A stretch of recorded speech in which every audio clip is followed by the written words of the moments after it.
Hello' student, আজি আমি তোমালোকৰ লগত আলোচনা কৰিবলৈ ওলাইছোঁ ইংলিছ আৰু অসমীয়াৰ এছে ৰাইটিং। ইংলিছ আৰু এছামিছৰ যিমানকেইটা ইম্পৰ্টেণ্ট এছে আছে, আজি আমি তোমালোকক সেই এছেকেইটা দেখাই দিম। আৰু তোমালোকৰ যদি সেই এছেকেইটা লিখাত কোনো ধৰণৰ প্ৰব্লেম হয় বা তোমালোকৰ লগত নাই, তেন্তে তোমালোকে আমাক কমেণ্টত নাম্বাৰ দি দিবা। আমি তোমালোকক হোৱাটছআপ যোগে ৰচনাকেইটা পঠাই দিম। আৰম্ভ কৰোঁ।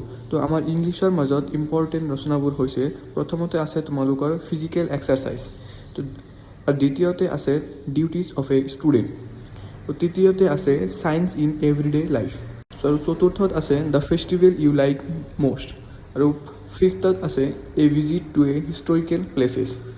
এইকেইটাই ইংলিছৰ কাৰণে ইম্পৰ্টেণ্ট ৰচনা হয়। তোমালোকে এইকেইখন ভাল কৰি পঢ়ি যাবা। ভাল কৰি পঢ়ি গ'লে ইয়াৰ পৰাই দুটা কমন পৰিব।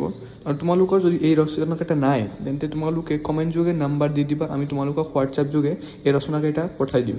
ব'লা এতিয়া আমি অসমীয়াৰ ৰচনাকেইটা চাই লওঁ।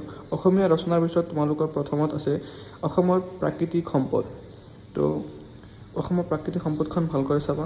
আৰু দ্বিতীয়ত আছে তোমাৰ জীৱনৰ লক্ষ্য, তৃতীয়ত আছে ছাত্ৰৰ কৰ্তব্য, চতুৰ্থত আছে দূৰদৰ্শন, আৰু পঞ্চমত আছে তোমাৰ প্ৰিয় সাহিত্যিক।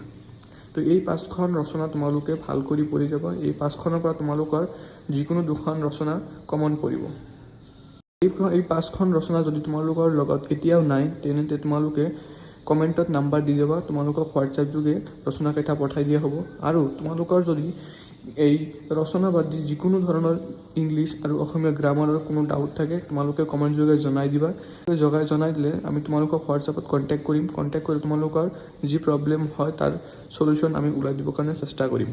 আজিৰ ভিডিঅ' আমি ইয়াতে সামৰণি মাৰিছোঁ। তো তোমালোকে চেনেলখন ছাবস্ক্ৰাইব কৰি দিবা আৰু চেনেলখন তোমাৰ বন্ধুবৰ্গৰ লগত শ্বেয়াৰ কৰি দিবা।